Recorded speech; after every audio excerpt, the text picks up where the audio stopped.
9,100। Nifty पर यही वो स्तर है जिसके आसपास बाजार घूम रहा है। 50-100 अंकों का उतार चढ़ाव आता तो है, लेकिन बाजार यहां टिका हुआ है। चुनिंदा शेयरों में एक्शन है और बड़े ट्रिगर के लिए इंतजार है कंपनियों के नतीजों का। कल मार्च सीरीज की एक्सपायरी भी है। ऐसे में सवाल ये है कि क्या बाजार 9,100 के ऊपर बढ़त कायम रख पाएगा? निफ्टी पर स्टॉप लॉस कहां लगाएं और किन शेयरों पर रखें खास नजर? हमारे लिए बड़े ट्रिगर, अमेरिकी बाजार और एफआईआईज के आंकड़ों से कैसे हैं संकेत?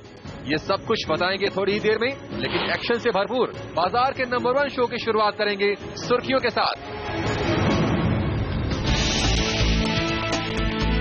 इकोनॉमी में मजबूती के संकेत से अमेरिकी बाजारों में लौटी तेजी। डाउ 150 अंक उछला। एशिया की मजबूत शुरुआत और एसजीएक्स निफ्टी 0.25% ऊपर। लोकसभा में 12 बजे से शुरू होगी जीएसटी बिल पर बहस। सरकार बिल को आज ही पास करवाने पर लगाएगी पूरा जोर। कोटक महिंद्रा बैंक की प्रेस कॉन्फ्रेंस आज 3:15 बजे। मर्जर से जुड़े ऐलानों पर हो सकता है फैसला। एम&एम फाइनेंस, एक्सिस और फेडरल बैंक के नाम मर्जर की रेस में। और टू व्हीलर पर BS4 लागू करने के मामले में सुप्रीम कोर्ट आज सुनाएगा फैसला। और आज पावर सेक्टर के लिए हो सकता है मेगा पावर पॉलिसी का ऐलान। कैबिनेट की अहम बैठक होगी आज शाम।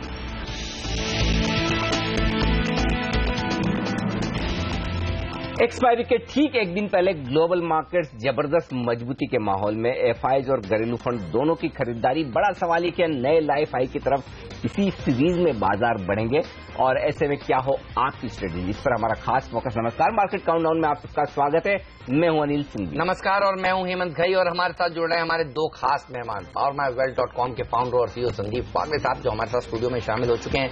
आपका स्वागत है। और मार्केट एक्सपर्ट अमरीश बलिगा भी हमारे साथ कुछ ही मिनटों में जुड़ेंगे। लेकिन देखिए ग्लोबल संकेत किस तरह से हैं। 8 दिन से लगातार यूएस में गिरावट हो रही थी और कल का सेशन काफी शानदार रहा।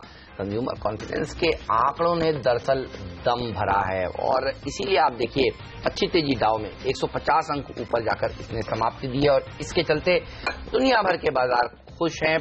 एशियाई बाजारों में मजबूत शुरुआत हुई है और भारतीय बाजारों में भी एक्सपायरी से पहले आज एक अच्छा सेशन रह सकता है। ये बताइए कि शॉर्ट कवरिंग देखने को मिल सकती है क्या, क्योंकि कल एक्सपायरी है और इस शॉर्ट कवरिंग के चलते भारतीय बाजार कहां तक जा सकते हैं? शॉर्ट कवरिंग की पूरी संभावना है आज के सेशन में। कल भी काफी कुछ हुई है और आज भी हो सकती है। अगर आज जिस तरह से एसजीएक्स निफ्टी 25 अंक ऊपर दिख रहा है, अगर 25 अंक ऊपर खुल गए तो फिर हेमंत दमदार शॉर्ट कवरिंग होगी। और वो इसलिए क्योंकि मैंने 9,100 को आज फिर से निर्णायक लेवल के तौर पर चुना है, जो मैं वायदा कारोबार के आंकड़ों में विस्तार से बताऊंगा। लेकिन निफ्टी की ट्रेडिंग रेंज ऊपर की तरफ शिफ्ट होती हुई दिख रही है, बशर्ते कि हम 25 पॉइंट ऊपर खुल जाएं। अगर 25 पॉइंट ऊपर खुलते हैं तो फिर 9,075, 9,175 ये आज की निफ्टी की आप ट्रेडिंग रेंज मानकर चलें। 9,175, 9,200 वो रेंज है जहां पर आपको मुनाफा वसूली आती हुई दिखेगी, वहां पर प्रॉफिट बुकिंग भी होगी। इतना आसान नहीं है उसे पार करना। हाँ, संभावनाएं बनती है, लेकिन वहां पर प्रॉफिट बुकिंग करने के लिए एकदम परफेक्ट लेवल है।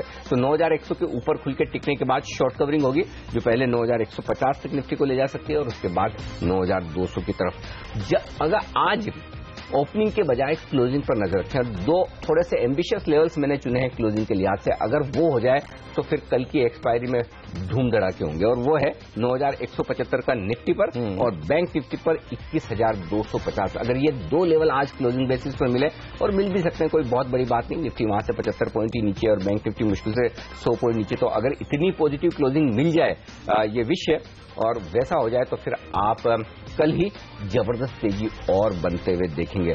अब जब तक 9,025 के नीचे निफ्टी बंद ना हो तब तक बिल्कुल घबराने की जरूरत नहीं है। तेजी की पोजीशन को होल्ड करें। जो एक करेक्शन होना था वो करेक्शन पूरा कर चुका है। जब करेक्शन पूरा करके पुराने हाईज की तरफ बाजार बढ़ता है तो फिर तेजी और ऊपर की तरफ बाजार में होती है।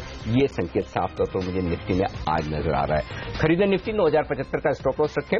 छोटा स्टॉप लॉस है डे ट्रेडर्स के लिए, पोजिशनल ट्रेडर्स के लिए 9,025 का है, वहां से 50 पॉइंट और नीचे 9,150, 9,175 ये दो छोटे टारगेट हैं डे ट्रेडर्स के लिए।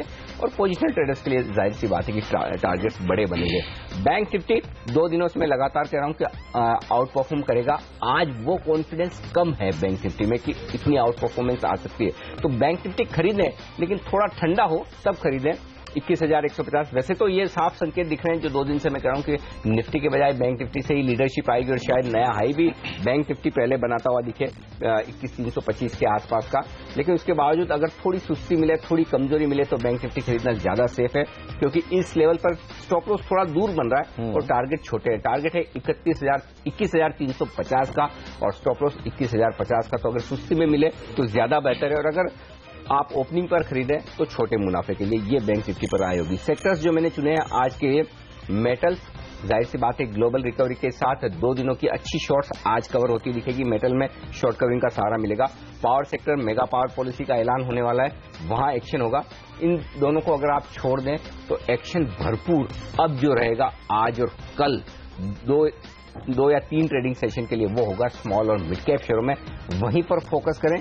कैश मार्केट के स्टॉक तेज दौड़ लगाएंगे और अगर ट्रेडर के तौर पर आपको ट्रेड करना है तो उसी जगह पर फोकस करिए। बिल्कुल, और आप देख रहे हैं Dishman 20% upper circuit, Semco 10% upper circuit और सर्किट टू सर्किट, और वेंकीज फिर से आप देखिए कल सर्किट पर ही जाकर बंद हुआ है। तो छोटे मझौले शेयर ये कमाल दिखा रहे हैं और इस पर हम विस्तार से आगे भी बात करने वाले हैं, लेकिन पहले बात करते हैं वागले साहब से, उनसे जानते हैं कि उनके टारगेट्स अब निफ्टी पर क्या निकल कर आ रहे हैं। गुड मॉर्निंग सर, बताइए कितनी तेजी होगी आज और आपको क्या लगता है अब एक्सपायरी कहाँ होगी कल?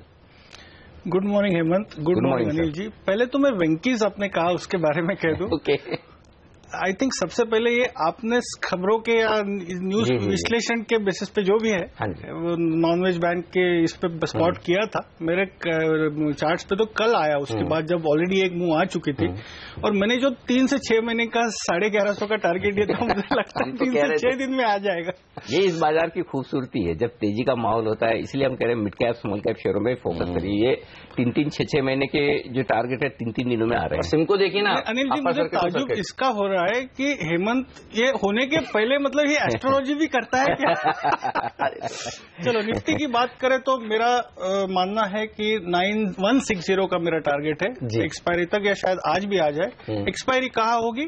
9150, 9200 मैंने परसों भी कहा था। कल के फॉल से थोड़ा सा परसों के फॉल से थोड़ा सा मैं कंफ्यूज हुआ था, लेकिन व्यू चेंज नहीं हुआ है। निफ्टी में 9030 का स्टॉप लॉस रखे। Bank Nifty I think Anil ji के रेंज के सिर्फ 50 पॉइंट का डिफरेंस है। 21,100 to 21,400 ये रेंज है। और आज मेरे 3 पॉजिटिव स्टॉक्स है, 1 नेगेटिव है, तो व्यू ऑब्वियसली बुलिश है। बिल्कुल, तो तेजी के साथ ही हैं वागले साहब पिछले कई दिनों से और फॉर्म में है। 9,200 तक निफ्टी जा सकता है। कल के एफआईएस के डेटा देखिए, 6,415 करोड़ रुपए की बाइंग, लेकिन इसमें से भारती इन्फ्राटेल की डील निकाल दीजिए तो भी कुल मिलाकर 250 करोड़ रुपए के आसपास की तो बाइंग एफआईएस की तरफ से आराम से या उससे थोड़ी ज्यादा देखने को मिली है। और डीआईएस ने भी, यानी घरेलू संस्थागत निवेशकों ने भी करीब करीब 350 करोड़ रुपए की खरीदारी करी है। दोनों बैटिंग कर रहे हैं, ये बताइए संकेत तो इससे अच्छे क्या हो सकते हैं? नहीं, डेटा बहुत अच्छे हैं, इसमें कोई डाउट नहीं है, कैश मार्केट के भी और वायदा कारोबार के भी। हालांकि घरेलू फंड अब मजबूरी में खरीद रहे हैं। देखिए, ये हालत घरेलू फंड की होने वाली है जो पहले एफआईएस की हुई थी। जब फ्लोज मजबूत हो, पैसा आ रहा हो, तो फिर कोई भी बेचे, उससे फर्क नहीं पड़ता, चाहे एफआई बेचे चाहे घरेलू फंड बेचे। घरेलू फंड्स को ये लग रहा था बाजार यहाँ रुकेंगे, उस हिसाब से वो बेचने का व्यू बना रहे थे।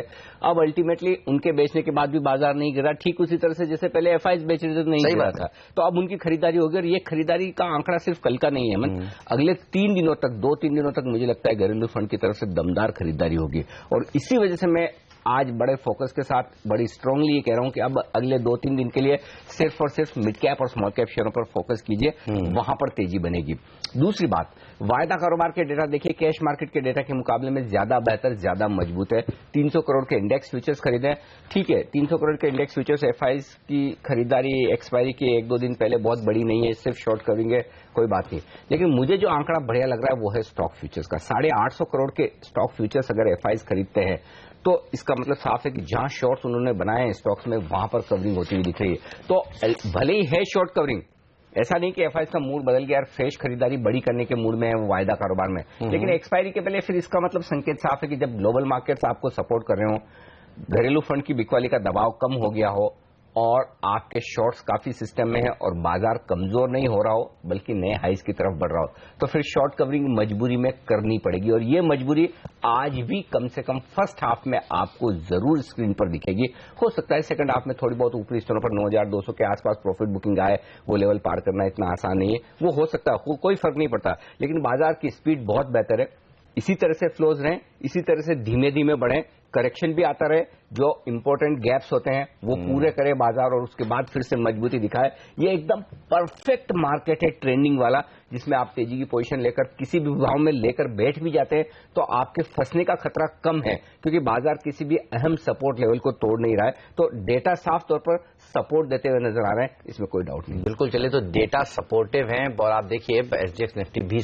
काफी सपोर्ट देगा। आज बुल्स को 28 अंक की बढ़त के साथ कर रहा है कारोबार। अनिल से पूछेंगे कि एफएनओ में डेटा कैसा लगता है उनको, पुट कॉल रेशियो कहां पर पहुंचा है, लेकिन पहले बात करते हैं आज के टॉप ट्रेडिंग आइडियाज की वागले साहब के। सर बताइए, दो शेयर जहां सबसे ज्यादा बुलिश हैं, अच्छे लगते हैं आपको? हेमंत, मैं टाटा पावर के साथ शुरुआत करूंगा। आई थिंक अनिल जी ने कुछ पावर सेक्टर की बात की। मेगा पावर पॉलिसी का ऐलान आज होने वाला है, आज शाम को दरअसल कैबिनेट की बैठक है, तो शायद ये बिल्टअप है उसके लिए और ये प्राइस में दिख रहा है कल। ये अनएक्सपेक्टेड है, ये बिल्टअप नहीं है। नहीं, टाटा पावर में जो मूव कल आई है लास्ट, कल अडानी पावर टाटा पावर दोनों अच्छा प्रदर्शन दिखा रहे थे, तो ये एक्सपेक्टेड नहीं था उसमें। ना ना ना, ये अचानक से कल शाम को पता चला कि ये मीटिंग हो रही, तो ये अभी भी भागना बाकी। ओके तो मतलब अच्छा है, और भी अच्छा है। बिल्कुल 87 के स्टॉप लॉस से बाय करें फॉर अ टारगेट ऑफ 96। मुझे लगता है 1 से 2 दिन में ही आना चाहिए। कल मॉर्निंग में हमने एमएनएम फाइनेंस की बात की थी, अगर आप, आई थिंक फर्स्ट स्टॉक था और वहां से वो 3% ऊपर चला इंट्राडे, एंड में सस्टेन नहीं हुआ लेकिन पैटर्न अभी भी पॉजिटिव है। तो आज मैंने SRT finance, Shriram transport finance cover किया है। आज मुझे लगता है इसमें अच्छी खासी आज और कल में मूव आ सकती है। 1041 के स्टॉप लॉस से बाय करें for a target of 1143। Okay, तो Shriram transport finance, Tata power, इन दोनों स्टॉक्स पर रखिएगा नजर, आज अच्छी तेजी बन सकती है। लेकिन एफएनओ में किस तरह की पोजीशंस बनी है ये बताइए, और एफएनओ का डेटा क्या कह रहा है, एक्सपायरी कहां होगी कल? देखिए, एक्सपायरी के लिए कश्मकश अभी भी 9100 पर है डेटा के लिहाज से। हाँ, ये कश्मकश आज खत्म हो सकती है, इसकी संभावना पूरी दिख रही है। जिस तरह का सेटअप बना है, जिस तरह से माहौल है, 25-30 पॉइंट की तेजी होने के बाद मुझे लगता है कि मंदी करने वाले हथियार फेंक देंगे। ओके, और उस लिहाज से मुझे लग रहा है कि फिर एक्सपायरी के लिए आपको 9150, 9200 की रेंज खुलती हुई नजर आ रही है। क्यों 9100 इतना अहमियत वाला लेवल है वो आप समझ लें, और इसलिए मैंने आज निर्णायक लेवल भी चुना है। देखिए, फिर से 43 लाख शेयरों का ओपन इंटरेस्ट है पुट में और 45 लाख शेयरों का कॉल में, लगभग बराबरी का है।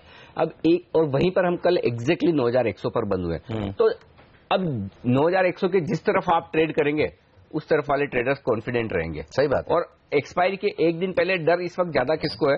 75% डर शॉर्ट सेलर्स को है, 25% डर ही मंदी करने वालों का, क्योंकि मंदी करने वालों को तो वापस मौका मिलता है। जब भी उनका थोड़ा कॉन्फिडेंस लूज होता है, बाजार फिर से किसी न किसी वजह से ऊपर छलांग लगा देता है, कॉन्फिडेंस फिर से बन जाता है। तो आज आप 25-30 पॉइंट ऊपर खुले तो बाकी के 25-30 पॉइंट, यानी कि जो पहला टारगेट मेरा 9150 का है, वो तो शॉर्ट सेलर्स ही करवाएंगे। उन्हें अपनी शॉर्ट काटनी है मजबूरी में, और वो काटनी है तो 25 पॉइंट की तेजी और बन जाएगी। तो आराम से 9150 तो आपको मिल जाएगा अगर आज आप 25 पॉइंट ऊपर खुल जाते हैं, और तब आपके लिए 9100 फिर स्टॉप लॉस ऊपर की तरफ शिफ्ट होता हुआ दिखेगा। फिर आप दिन के दौरान 9100 को आसानी से तोड़ेंगे नहीं। ये वायदा कारोबार का पहला डेटा है। दूसरा डेटा, बड़े दिनों बाद निफ्टी और बैंक निफ्टी दोनों में ओपन इंटरेस्ट बढ़कर आया और तेजी की पोजीशंस बनती हुई दिखी है कुछ हद तक ट्रेडर्स की तरफ से। हालांकि एफआईज ने बैंक निफ्टी थोड़ा सा बेचा है, इस वजह से मैं बैंक निफ्टी पर थोड़ा सा आज शुरुआती कारोबार में देखना चाहता हूं। उतना बुलिश नहीं हूं जितना पिछले 2 दिनों में बैंक निफ्टी में काफी बुलिश था। तो हो सकता है सुस्त शुरुआत हो और फिर निचले स्तरों से बैंक निफ्टी रिकवर करने की कोशिश करे। तो इसीलिए क्लोजिंग के लेवल्स ज्यादा अहम है कि अगर बैंक निफ्टी 20,250, हालांकि उस प्राइस से सिर्फ 25 पॉइंट नीचे ही बंद हुआ है कल बैंक निफ्टी, लेकिन अगर आज 25-30 पॉइंट भी बैंक निफ्टी ऊपर क्लोज दे देता है तो फिर बैंक निफ्टी कल आपको बड़े फायरवर्क्स दिखाएगा, बड़े धमाकेदार तेजी दिखाने के लिए बैंक निफ्टी कल तैयार होगा, और फिर वो निफ्टी की एक्सपायरी को 9200 की तरफ ले जाने की कोशिश बैंक निफ्टी कर सकता है। तो वो आज नहीं हो, शायद कल हो। दूसरी बात, रोल ओवर्स आप देखिए अच्छे पिकअप होते हुए दिख रहे हैं। खासतौर से बैंक निफ्टी में 42% का रोल ओवर है, निफ्टी में 46% का रोल ओवर, जबकि अभी 2 दिन बाकी है आज का और कल का। तो रोल ओवर्स मजबूत होते दिख रहे हैं और ये रोल ओवर्स तेजी वाले होते दिख रहे हैं। 9100 को लेकर कॉन्फिडेंस बुल्स में क्यों ज्यादा है? क्योंकि पुट में कल 11 लाख शेयर 9100 पर जुड़े हैं और कॉल्स में कम हुए हैं। इसका मतलब यह है कि भले ही आप क्लोज वहीं हुए हो, लेकिन जिस तरह से ज्यादातर वक्त बाजार ने 9100 के आसपास बिताया है, तेजी करने वालों का कॉन्फिडेंस साफ तौर पर डेटा में दिख रहा है और वो कॉन्फिडेंस आज की एक गैप से ओपनिंग के बाद और मजबूत होता हुआ दिखेगा और उनकी कोशिश होगी कि बाजार को ऊपर ले जाया जाए। तो मैं उम्मीद कर रहा हूं फर्स्ट हाफ बेहद मजबूती भरा रहेगा। प्रॉफिट बुकिंग आएगी तो 9175 9200 के आसपास। 9200 के ऊपर की एक्सपायरी अब भी मैं हेमंत नहीं देख रहा हूं और उसकी वजह एक ही है, 67 लाख शेयरों का ओपन इंटरेस्ट बहुत बड़ा है 9200 पर। उसके लिए आपको कुछ और पॉजिटिव्स चाहिए जो शायद आज जितने हैं वो सफिशिएंट नहीं है। हो सकता है जीएसटी बिल बड़ी आसानी से पास हो जाए आनंद फानंद में, हो सकता है अगर कोटक की कोई बड़ी डील आज सामने आ जाए जिससे बैंक्स के लिए माहौल बदले। ये 2-3 हो सकता है वाली चीजें अगर आज हो जाती है तो 9200 के ऊपर की एक्सपायरी और फिर कल आप एक्शन बड़ा और भरपूर होते हुए देखेंगे। तो कुछ और चाहिए, सेकंड हाफ में शायद मिले। बिल्कुल, चलिए तो ये है बाजार का विश्लेषण। लेंगे इस नोट पर छोटा सा ब्रेक। अमरीश बलिगा जी भी हमारे साथ अब जुड़ चुके हैं और माइकअप होकर तैयार हो चुके हैं। उनसे भी जानेंगे कि उनका व्यू मार्केट पर क्या है, आज कौन से स्टॉक्स उनको अच्छे लग रहे हैं। और वागले साहब भी हमारे साथ मौजूद हैं। और ब्रेक के तुरंत बाद तो हम आपको ये बताने वाले हैं कि 5 टेक्निकल एक्सपर्ट की निफ्टी पर क्या कॉल है और कौन से वो 5 स्टॉक्स हैं जो खबरों के दम पर आज कमाल दिखाएंगे। तो ये सब एक्शन है ब्रेक के उस पार। बने रहिए सीएनबीसी आवाज के साथ।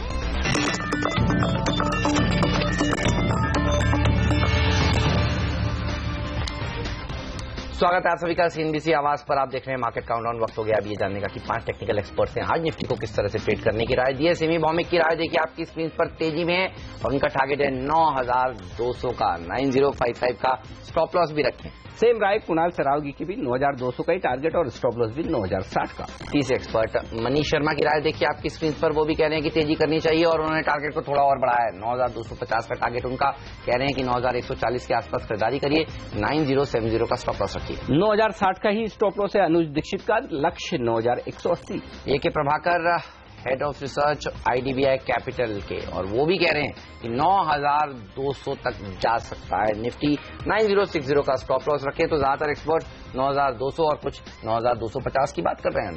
टारगेट 9200 का और नीचे का सपोर्ट है 9060। तो ये है 150 पॉइंट की बड़ी रेंज जिसमें निफ्टी ट्रेड करने की उम्मीद हमारे 5 एक्सपर्ट्स की। ऑलराइट, ये तो बात हुई निफ्टी की, लेकिन कौन से वो 5 स्टॉक्स हैं जो खबरों के दम पर आज कमाल दिखा सकते हैं, आइए देखते हैं 5 का पंच। इंडिया बुल्स वेंचर, कल बोर्ड बैठक में इन्होंने प्रमोटर्स को 3 करोड़ 38 लाख कन्वर्टेबल वारंट्स जारी करने की अनुमति दी है। 43 रुपए 75 पैसे में, हालांकि स्टॉक पहले ही दौड़ लगाकर 51 रुपए पर पहुंच चुका है। तो भाव ऊपर है, वारंट्स की कन्वर्जन की जो प्राइस है वो नीचे है। एल्केम लैब्स पर भी रखिए नजर। देखिए मार्च 15 को एक यूएसएफडीए ने जांच की थी, उसके बाद 483 फॉर्म इनके हाथ दिया था और उसके बाद सब लोग ये अटकलें लगा रहे थे कि किस तरह की ऑब्जर्वेशंस उसमें लिखी गई होंगी। तो जनरली जो ऑब्जर्वेशंस होती हैं अगर वो डेटा इंटीग्रिटी की तरफ इशारा करती हैं तो दिक्कत की बात होती है, लेकिन प्रोसीजरल है। अब देखना होगा किस तरह की प्रोसीजरल है, लेकिन एक राहत की बात, छोटी राहत की बात जरूर आप इसे मान सकते हैं। पूर्वांकरा इन्होंने अपनी 3 सब्सिडरी में हिस्सा बेचकर 475 करोड़ रुपए जुटाए हैं। परसिस्टेंट सिस्टम्स के ऊपर भी रखिए नजर। देखिए अमेजॉन कनेक्ट करके एक सर्विस देती है अमेजॉन, और उस सर्विस को संभालने के लिए, उनके कस्टमर्स को संभालने के लिए परसिस्टेंट के पास वो ऑर्डर आया है। तो परसिस्टेंट का शेयर अच्छा प्रदर्शन आज दिखा सकता है। कोटक महिंद्रा बैंक और उससे जुड़े हुए तमाम स्टॉक्स जिनकी बातचीत बाजार में चल रही है, ये सब आज एक्शन में रहेंगे किसी भी तरफ। M&M finance, federal bank, Bharat financial inclusion, axis bank, तमाम 3:15 बजे चूंकि प्रेस कॉन्फ्रेंस है, उदय कोटक स्वयं बात करेंगे। हो सकता है उस समय या उससे पहले ही सबके अंदाजे रहेंगे कि आज कोटक की इस प्रेस कॉन्फ्रेंस में क्या कुछ बड़ा हो सकता है। लोग अंदाजा लगा रहे हैं किसी न किसी तरह के मर्जर एक्विजिशन की संभावना हो सकती है, लेकिन ध्यान रहे कुछ भी हो सकता है और कुछ भी नहीं भी हो। लेकिन इन स्टॉक्स में आज भरपूर एक्शन रहेगा किसी भी तरफ, तो नजरों में रखिए, ट्रेड करें बेहद स्ट्रिक्ट स्टॉप लॉसेस के साथ। दोनों ही तरफ बड़े मूव इन तमाम शेयरों में आने की संभावना।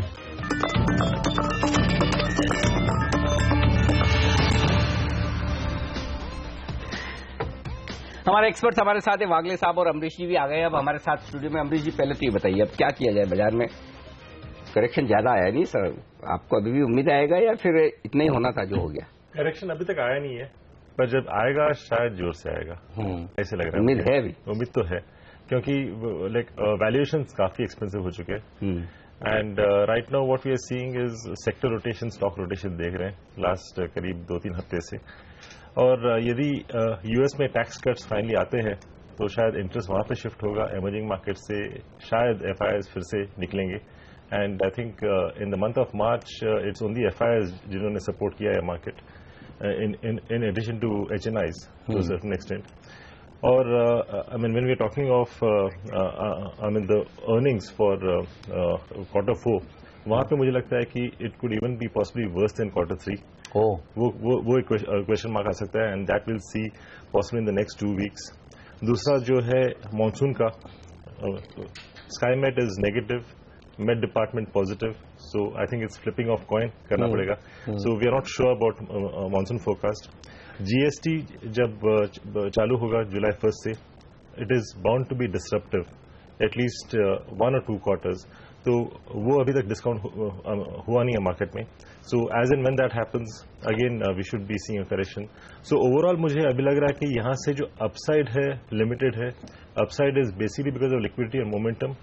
कब बंद होगा बोलना मुश्किल है, पर if you are looking at fundamentally जो भी न्यूज फ्लोज आ सकते हैं, I mean whether it's monsoon, whether it's earnings और वेदर इट्स जीएसटी और whether it's about the US markets, तो मुझे लगता है कि द रिस्क रिवॉर्ड रेशियो ज्यादा फेवरेबल नहीं है.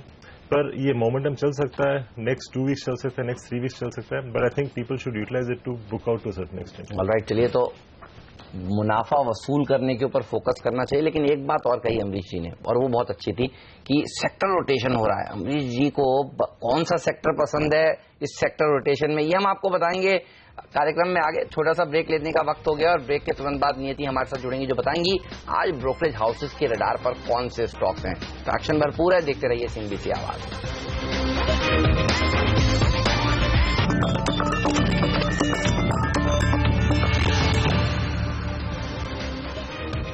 स्वागत है आप सभी का सीएनबीसी आवाज पर. आप देख रहे हैं मार्केट काउंटडाउन और नियति हमारे साथ जुड़ चुकी हैं, जो बताती हैं आपको ब्रोकरेज हाउसेस कौन से स्टॉक्स पर बुलिश या बेरिश. और एक शेयर जिसने कल इंट्राडे में बड़ी गिरावट दिखाई है वो है भारत फाइनेंशियल्स का, और उसके ऊपर क्रेडिट स्विस की रिपोर्ट आई है. चलिए सीधे चलते हैं नियति से और जानते हैं किस तरह के खतरनाक लेवल्स उनको आते हुए नजर आएंगे. नियति बताइए क्या लिखा है इस रिपोर्ट में. और रिपोर्ट बेहद खराब है. क्रेडिट स्विस की न्यूट्रल का कॉल तो मेंटेन करें और टारगेट 720 रुपए का है. जी हां, 720 रुपए. मौजूदा भाव से 116 रुपए और नीचे ये शेयर जा सकता है. 14% की गिरावट ये शेयर देख रहे हैं. नियर टर्म में इनको किसी भी तरह की कोई भी ट्रिगर नहीं दिख रहा है. मान के चल रहे हैं कि डिमोनेटाइजेशन के बाद इनके ऊपर इम्पैक्ट आया था. हालांकि मैनेजमेंट बहुत कॉन्फिडेंट है कि 50% का एक असेट अंडर मैनेजमेंट यानी AUM की जो ग्रोथ है वो FY18 में क्लॉक करेंगे, मगर इनको नहीं लगता है कि MFI सेगमेंट की जो लोन ग्रोथ है वो आगे जाके बढ़ेगी, स्पेशली तब जब इनके जो कॉम्पिटिटर्स हैं वो छोटे बैंक्स में कन्वर्ट कर रहे हैं. तो फिर जो फोकस है MFI सेगमेंट पे वो कमजोर होता हुआ नजर आएगा. छोटी अवधि में कोई बड़ा ट्रिगर इनको नहीं दिखता है. ये स्टॉक और नीचे जा सकता है. क्रेडिट स्विस न्यूट्रल का कॉल और 720 रुपए का लक्ष्य दे रहे हैं. ओहो 720. कल नीचे से 6% बढ़ा भी है और ऊपर से 6% घटा भी है. सबसे ज्यादा वॉलेटाइल कल अगर एफएनओ में कोई एक काउंटर था तो ऐसा लग रहा था इमेजी का और एसएल वर्ल्ड की रोलर कोस्टर राइड चल रही है एकदम. मतलब ऐसे शेयरों में ट्रेड करने के लिए आपके पास 2-3 चीजें चाहिए. एक तो स्किल, दूसरा आपके सामने ट्रेडिंग स्क्रीन, और वो तीसरा मजबूत दिल. आपको जो ब्लड प्रेशर जेल से लो और हाई दोनों. आप देखिए किस तरह से, और वो बड़ा स्टॉक है. रूमर्स ये भी आ रहे थे कि पता नहीं वो जो डील कोटक वाली है वो अभी नहीं होने वाली, थोड़ा समय लगेगा. पक्का है कि अब कोटक वाली डील में भारत फाइनेंशियल इंक्लूड तो आउट ही है, बहुत नीचे है. तो और उसके ऊपर ये रिपोर्ट, तो ये तो गिरना पड़ता है. क्रेडिट स्विस की रिपोर्ट है. अगर कोई UBS या फिर थोड़े और डॉइचे बैंक की रिपोर्ट होती तो शायद फर्क नहीं पड़ेगा. एग्जैक्टली, क्रेडिट स्विस और CLS ये दो ऐसे रिपोर्ट्स हैं जिनको वेटेज देना पड़ता है. तो और अमरीश जब मंदी में है तो उनके लिए एकदम परफेक्ट रिपोर्ट है यार.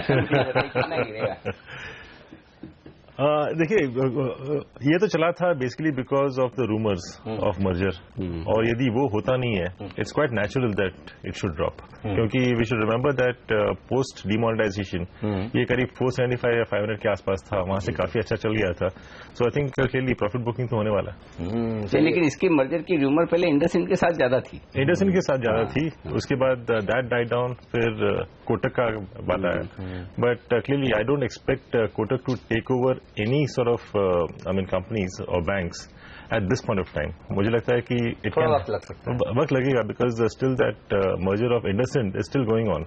On paper तो हो चुका है, but internally as far as people are concerned अभी तक हो रहा है। आप सही कह रहे हैं, इंटीग्रेशन के अभी कुछ इश्यूज हैं जो सामने जरूर खुल के नहीं आ रहे हैं, लेकिन हैं, और उसके होने के बाद ही डील होगी। तो 480 से ये नॉन स्टॉप तेजी दिखा रहा था, थोड़ा करेक्शन यहाँ पर हो सकता है। तो नियति ने ये तो बहुत बढ़िया रिपोर्ट बताई है आज, लेकिन नियति ये बताइए और कौन से ब्रोकरेज हाउसेस की रिपोर्ट है आपके पास? आईटी सेक्टर आज फोकस में है। CLSA और Bank of America Merrill Lynch जैसे जो बड़े ब्रोकरेजेस हैं वो अब नतीजों पे फोकस कर रहे हैं, और 13 अप्रैल को इन्फोसिस जारी करेगा अपने चौथी तिमाही के नतीजे, और मार्च क्वार्टर जो कि सीजनली काफी सॉफ्ट माना जाता है, कमजोर माना जाता है, इस बार स्ट्रांग आने की उम्मीद है। इनका मानना है कि जो मजबूती है वो आएगी, रुपए की जो वॉलेटिलिटी है वहां से उनको फायदा मिलेगा, डॉलर की जो मजबूती है उससे इन कंपनियों को फायदा मिलता नजर आएगा, और 50 to 70 बेसिस पॉइंट का एक इजाफा देख सकते हैं। ये फॉरेक्स गेन होगा रेवेन्यूज पर, और मैनेजमेंट की जो कमेंट्री होगी वो काफी ज्यादा स्ट्रांग होगी, क्योंकि BFSI की जो सेगमेंट की ग्रोथ है वो आगे चल के बढ़ने की इनको उम्मीद है।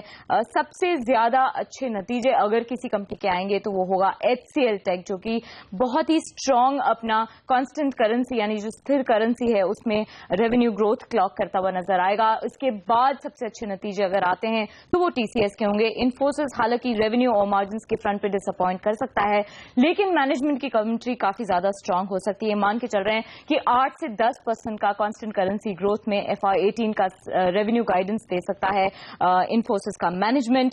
TCS के बाद विप्रो और इन्फोसिस के नतीजे खराब आएंगे। HCL टेक के अर्निंग्स एस्टिमेट्स इन्होंने थोड़े से घटाए हैं।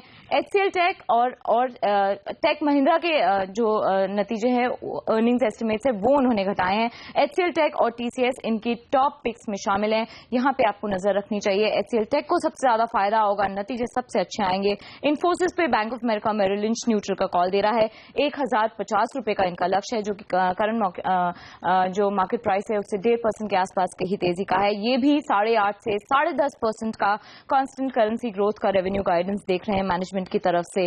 भारतीय एयरटेल की कल एक डील हुई थी, इंफ्राटेल में इन्होंने अपना हिस्सेदारी बेची है। KKR के साथ जो डील हुई है वो पॉजिटिव है, क्योंकि इनके जो कर्ज है उसको घटाने में इनको मदद मिलेगी।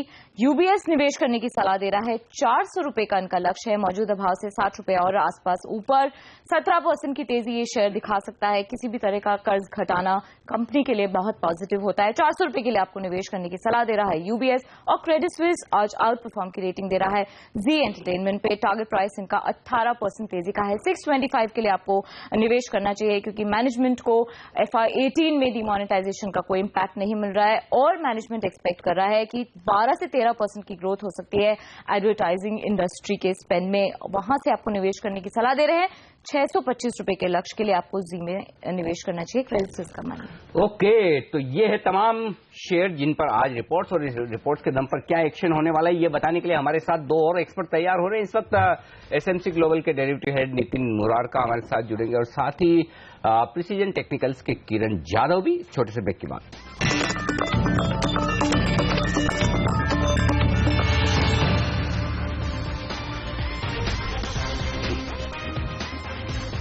हमारे एक्सपर्ट हमारे साथ है संदीप वागले, अमरीश बलिगा, और अब हमारे साथ कार्यक्रम में शामिल हो रहे हैं नितिन मुरारका साहब और साथ ही किरण जाधव जी भी। नितिन जी, एक्सपायरी के ठीक एक दिन पहले तो ये बताइए निफ्टी कैसे ट्रेड करेंगे आप, और किन लेवल्स पर आपको उम्मीद है एक्सपायरी की?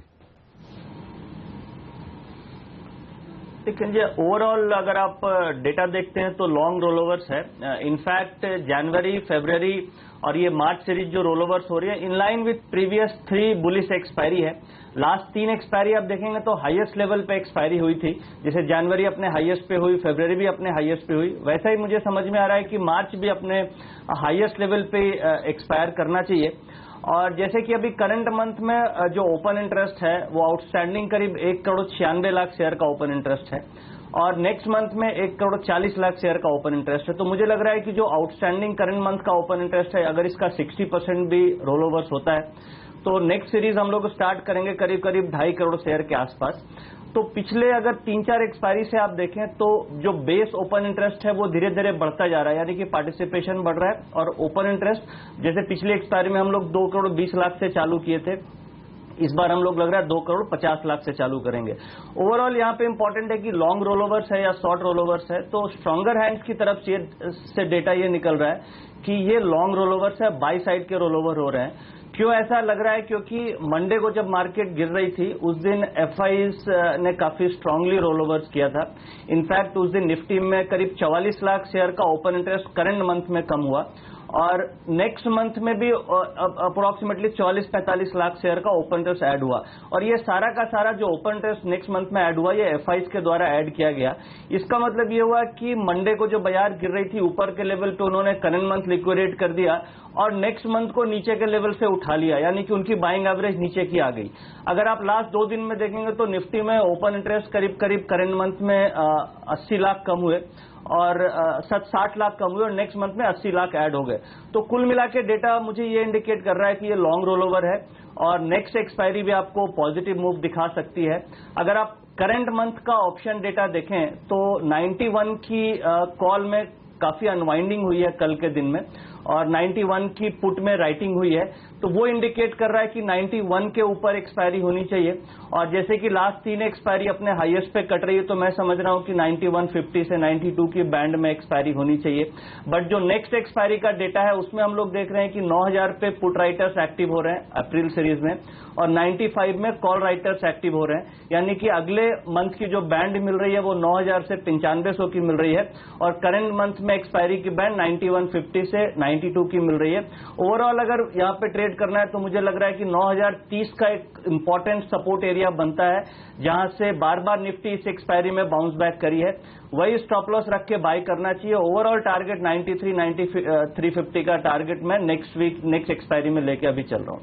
ये तो जो हमने आपको थोड़ी देर पहले बताया था, सीएनबीसी आवाज ने जो पोल कराया उसमें भी यही निकल कर आया है, 9,150 से 9,200 के बीच में एक्सपायरी होगी। 42% पार्टिसिपेंट्स मानते हैं और नितिन मुरारका जी ने भी लगता है उस पोल में पार्टिसिपेट किया है। देखिए वो भी यही कह रहे हैं कि यही होगी एक्सपायरी। चलिए किरण जी से पूछते हैं उनके आज के टॉप ट्रेडिंग आइडियाज कौन से हैं। किरण जी बताइए कहां बुलिश हैं आप? Very good morning. मुझे लगता है कि 3 स्टॉक्स में बुलिश हूँ। 2 वायदे कारोबार का है, एक कैश मार्केट का है। एक पहला होगा सेंचुरी टेक्सटाइल, जहां पे एक बहुत इंपॉर्टेंट लेवल के ऊपर हम चलते नजर आए अच्छी खासी वॉल्यूम के साथ। तो सेंचुरी टेक्सटाइल बाय करने की सलाह होगी। 1030 के लेवल्स का स्टॉप लॉस रहना चाहिए और टारगेट्स के लिए 1120 के टारगेट्स कल तक देखने को मिल जाने चाहिए। टाटा केमिकल्स और एक कंपनी है जहां पे बहुत अच्छी मूव हमने कल देखी, जहां पे मार्केट करेक्ट हो रहा था फर्स्ट हाफ में उसने पार्टिसिपेट नहीं किया और continuously higher top higher bottom अच्छे वॉल्यूम्स के साथ कर रहा है। तो इधर 588 का बहुत नजदीक वाला स्टॉप लॉस है, टारगेट 605 के कल तक आ जाने चाहिए। कैश मार्केट में एडेड वाइज काफी अच्छे वॉल्यूम्स के साथ कल चला, एक एसेंडिंग ट्रायंगल पैटर्न का ब्रेकआउट इसने दिया है। तो 143 के स्टॉप लॉस के साथ ये भी लॉन्ग किया जा सकता है। 152 के लेवल्स आपको देखने को मिल जाने चाहिए, वो भी आज। ओके, तो ये तमाम शेयर है जहां पर आपके लिए है खरीदारी करने की राय। 2 स्टॉक वागले साहब ने बता दिए, 2 बाकी है। एक तो सेल भी है उसमें से जी, बताइए। टेक महिंद्रा में मुझे कल ब्रेकडाउन दिखा, हालांकि आईटी स्पेस में इतना वीकनेस नहीं दिखा रहा है, तो स्टॉक स्पेसिफिक कुछ है। इसको 465 के स्टॉप लॉस से बेचे फॉर अ 435 टारगेट, 1 से 2 दिन का व्यू। और सन टीवी में और जी में भी मुझे अच्छा पैटर्न दिखाई दे रहा है। मैंने सन टीवी चूज किया है, ये क्लियर ब्रेकआउट है। इसमें 771 के स्टॉप लॉस से बाय करें for a 1 to 2 days time of target of 804। Media share दमदार प्रदर्शन दिखा रहे हैं, सन टीवी पर आज रखिएगा नजर और बेचना हो तो टेक महिंद्रा बेच सकते हैं आप। मुरारका जी आप बताइए आपके आज के टॉप ट्रेडिंग आइडियाज कौन से हैं? कि मुझे सरप्राइज है कि किरण जी के भी जो पिक्स हैं दोनों स्टॉक मैंने निकाले हैं, टाटा केमिकल और सेंचुरी टेक्सटाइल। इसमें रीजन ये है कि इसके जो रोलोवर्स हो रहे हैं वो हाईएस्ट रोलोवर्स हैं। अगर आप जितने भी स्टॉक्स रोलोवर हैं उनकी रैंकिंग करेंगे तो हाईएस्ट रोलोवर टाटा केमिकल और सेंचुरी के हैं। दोनों के चार्ट्स भी अच्छे हैं। यहाँ पे टाटा केमिकल जैसे मुझे लग रहा है कि ये 640 की तरफ नेक्स्ट एक्सपायरी में मूव कर जाना चाहिए, क्योंकि इसमें करीब करीब 55% अभी तक रोल ओवर्स हुए हैं और अभी भी आउटस्टैंडिंग ओपन इंटरेस्ट करीब 19 लाख शेयर का है। करंट मंथ में 24 लाख शेयर का नेक्स्ट मंथ में ओपन इंटरेस्ट है। तो मुझे लग रहा है कि बेस इसका ज्यादा है, यानी कंपेयर टू प्रीवियस एक्सपायरी अच्छे बेस के साथ स्टार्ट हो रहा है। ओवरऑल फर्टिलाइजर सेक्टर में भी पॉजिटिव न्यूज है, तो मैं समझ रहा हूं 640 की तरफ टाटा केमिकल मूव कर सकता है, 580 का स्टॉप लॉस होगा। और दूसरा सेंचुरी टेक्सटाइल, इसमें करीब 62% के रोल ओवर्स हुए हैं और ओपन इंटरेस्ट कल देखेंगे तो करीब 5% combined current and next month दोनों में एडिशन है। कैश मार्केट में भी डिलीवरी बेस्ड बाइंग हो रही है, तो मुझे लग रहा है कि यह स्टॉक 1120 की तरफ मूव करना चाहिए। अभी अप्रैल सीरीज का जो ओपन इंटरेस्ट है वो करीब 52 लाख शेयर का है, आउटस्टैंडिंग करंट मंथ में 32 लाख है।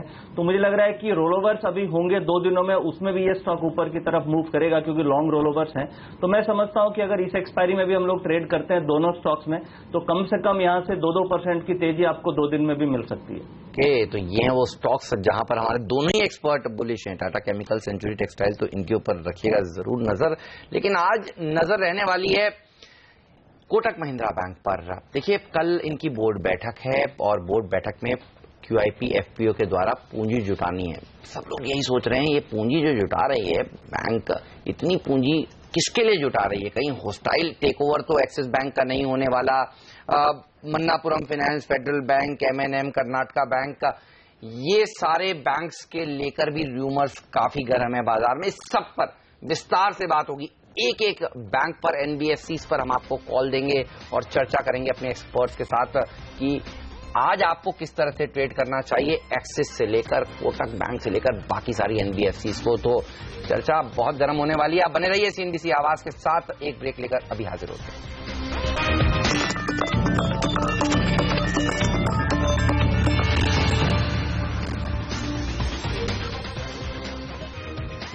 स्वागत है आप सभी का CNBC आवाज पर। एक्सपर्ट का दमदार पैनल हमारे साथ जुड़ा हुआ है। संदीप वागले साहब, अमरीश बलिगा जी मुंबई के स्टूडियो में हमारे साथ मौजूद है, नितिन मुरारका जी दिल्ली से और किरण यादव जी भी हमारे साथ जुड़ चुके हैं पुणे से।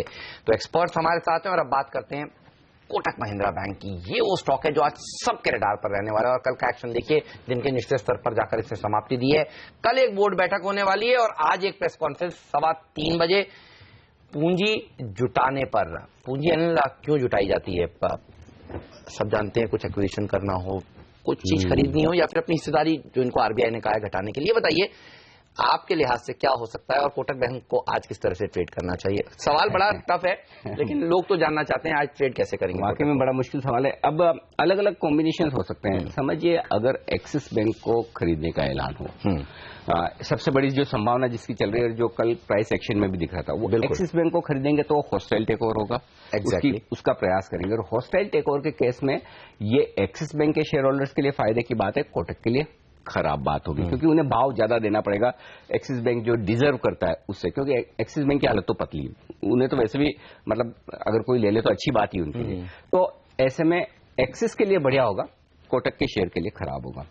फेडरल बैंक अगर लेते हैं क्या होगा कुछ पता नहीं। सब एक्सिस बैंक को लेने की अटकलें एक बार बता दूं क्यों गर्म हो रहे हैं, क्योंकि सूटी को यहां पर करीब 11.5% हिस्सेदारी बेचनी है और ये चाहते हैं कि वो हिस्सेदारी खरीद ले। तो एक बोली तो किसी को पहल करनी है, बाजार मानकर चल रहा है कि शायद ये पहल करें और देखना हो उसके बाद बाकी बैंक्स भी क्या इंटरेस्टेड हैं एक्सिस बैंक में या नहीं। इसीलिए एक्सिस बैंक को लेकर खबरें गर्म है। पोजीशंस तो यही बनी है कि एक्सिस बैंक को खरीदना चाहते हैं। अब यू नेवर नो, पोजीशंस तो अनिल कल सुबह भारत फाइनेंशियल्स को लेकर भी बनी थी और उसके बाद शाम तक सब सुलट गई। दूसरी बात है कि एक्सिस खरीदेंगे तो कैश डील नहीं होगी, वो इक्विटी स्वैप होगा और ऐसे में जो कोटक बैंक के प्रमोटर्स को अपनी स्टेक कम करनी है, 20% पर लानी है, उससे बढ़िया कोई तरीका नहीं हो सकता इनके पास अपनी स्टेक नीचे लाने का।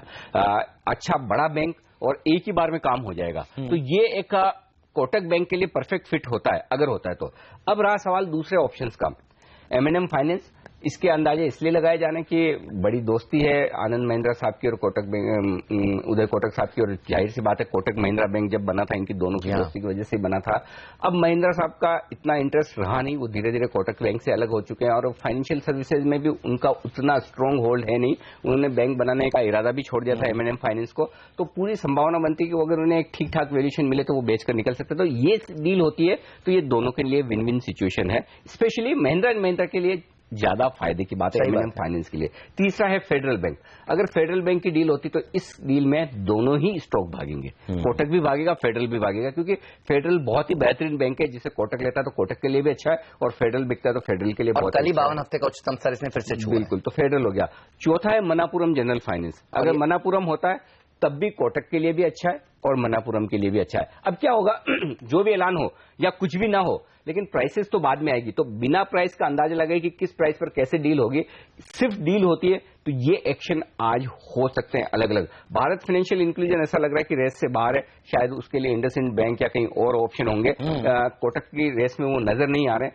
अब ये सारे ऑप्शंस हो सकते हैं, लेकिन एक जो प्राइस और वॉल्यूम और पोजीशन के लिहाज से जो एक्शन बाजार मानकर चल रहा है सबसे ज्यादा वो ये कि शायद एक्सिस को ये करें मर्ज करें, और उसी लिहाज से एक्सिस में तेजी अच्छी कल डेज हाई पर बंद हुआ और कोटक डेज लो पर। सही बात है। चलिए, तो बाजार में पोजीशंस तो देखिए इसी हिसाब से बनी है कि ये डील आज ऐलान हो सकती है, लेकिन ध्यान रखिएगा हो सकता है कुछ भी ना हो ऐलान, और इस पर भी हम बात करने वाले हैं। ये भी एक पॉसिबिलिटी है कि कुछ और ही ऐलान निकल कर आए, बाजार जो सोच रहा है उससे बिल्कुल भिन्न, और वो क्या हो सकता है उस पर बात करेंगे। सूटी के लिए आपको बता दूं, जो सूटी की हिस्सेदारी है एक्सिस बैंक में वो करीब करीब 14,000 करोड़ रुपए की है। अगर वो डील होती है तो सरकार की भी बड़ी फायदा होने वाला है, सरकार को बड़ा पैसा मिलने वाला है। सरकार को तो चाहिए, सरकार को पैसा लगे भी हैं। जी हाँ, चलिए ये एंगल भी है जिस पर नजर रहने वाली है।